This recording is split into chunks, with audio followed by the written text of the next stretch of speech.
Today I'm going to be showing you the SAO-NASA Astrophysics Data System. SAO stands for the Smithsonian Astrophysical Observatory. This is a digital library portal. It's hosted by the Harvard Smithsonian Center for Astrophysics. This database has over 9.2 million bibliographic records for scientific and technical literature covering astronomy, planetary science, physics, and it's pulling from 3 different bibliographic databases: the astronomy and astrophysics, physics, and the archive, which we've seen in this class. Not all of these, of course, are accessible through the website, the actual articles themselves, because this is a free database online. However, there is a lot here that's free, and of course you can always, once you find an article that you like, retrieve it from another database that your library subscribes to, or get it through interlibrary loan. So why don't we get started? I'm going to show you a couple of the features. We're going to actually start with the Browse feature. So let's click on Browse. If you look, there's a couple different choices here. The first, if you have specific information, the name of a journal, the year, volume, page number, you can enter that information here, and it'll bring up that specific journal. We're just going to pop back. Something that I thought was pretty cool was this table of contents service. We've talked about table of contents in this course. It's popular with those in the science disciplines, and it allows you access to the newest editions of journals. Here, all you need to do is all these journals you can access their table of contents. So if you click on a journal, let's scroll down here to the Journal of Geophysical Research. And then all the articles are actually listed here. I'm going to talk about how these are laid out in just a second and what all this stuff means. Let's take a pop back here. The kind of cool thing about this as well is that you can customize your table of contents page. You can set which journals you'd like to receive the table of contents, and then once you read them, it marks them as read. Or if you fall really behind, you can just hit the catch up button. It'll mark them all as read, and then they won't show up here on the screen, which I think is a pretty cool feature. Let's pop back here. This article service, this allows you to look at search for materials that have been scanned and are completely accessible through this site. It provides a list of journals. If we go in here, these are all the journals that have been scanned, and you can actually search these journals. So we are going to actually take a look at this one here, Earth, Moon, and Planets. And then you can search a volume number. We are going to search volume 70. And then you send the request. Alright, running a little slow here. Okay. So, then this lists all the articles that can be found in that journal. And at this point I'm going to kind of explain what all this stuff is on the screen.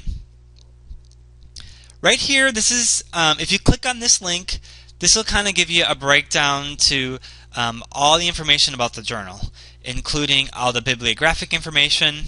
This is where you can actually access the actual article itself. There is a PDF here that you can click on, and this will bring you to a PDF version.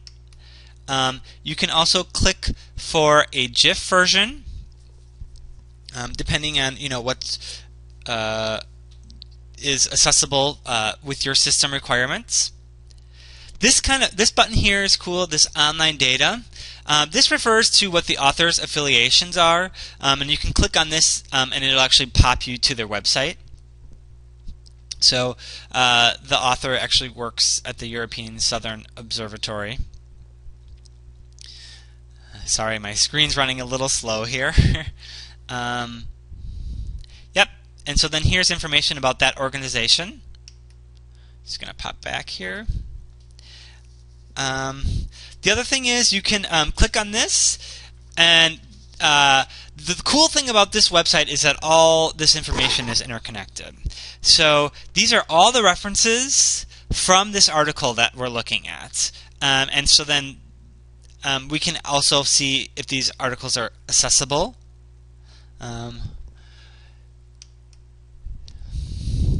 The other cool thing is this reads history. You can actually see how often this particular article has been read in this database. And in 2011, it's been read 3 times. The total readings on this is 37. Oops. So this article has been read 37 times, starting in, it looks like 1998. That's pretty cool. You can also see other articles that have people who have read this article have also read these articles, which can be helpful, of course, because often you're looking for certain things on one topic. So if someone's interested in this particular article, chances are, and then they've looked at other articles, chances are you'd be interested in these articles as well, which is a cool feature. You can see the abstract is listed here as well. I'm going to pop back to this screen. We're going to just take a look at what these other links are. If you hover over them, they actually tell you what they are. This is for the abstract. So if you click on this, this will pop you right to the abstract. This will pop you right into the full printable article. So it'll actually bring up the PDF. This will bring up the GIF. This will bring up the online data that is affiliated with the authors. This will bring you to the references. And again, this will see all articles that are similar to this one that other people have read this article. So this is a really cool feature. So you don't even need to pop in here to look at all these different things. You can just pull up the abstract, or if you want to go straight to the article, you just click right here. And here's the article right here. That's pretty cool.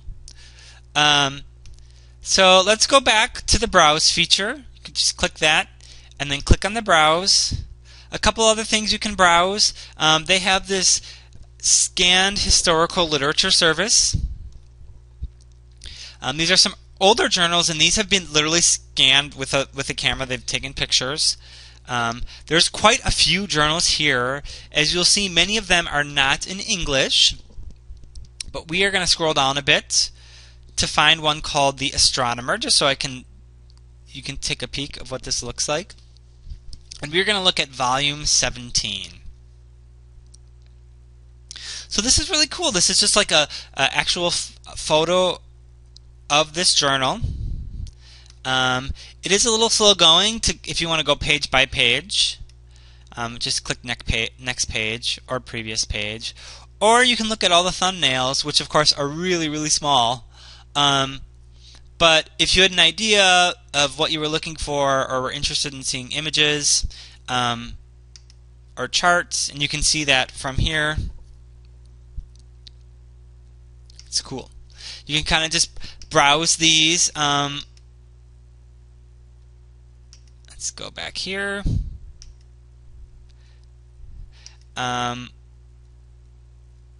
These aren't completely searchable. You just kind of have to look at them as they are.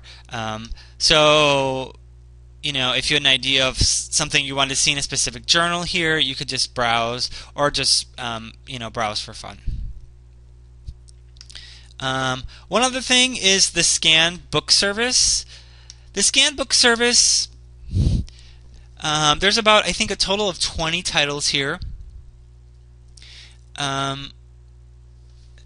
One of the cool things is there's actually a list of a core list of astronomy books and a core list of astronomy journals. which of course would be helpful for a librarian to scan through this list. It is pretty large, and it is really just a list, but it lists the ISSN numbers, volume numbers, and years that they've been in publication. And this looks like it's from 2000. So not completely current, but again, kind of a helpful place to go. So next, let's take a look at the search feature.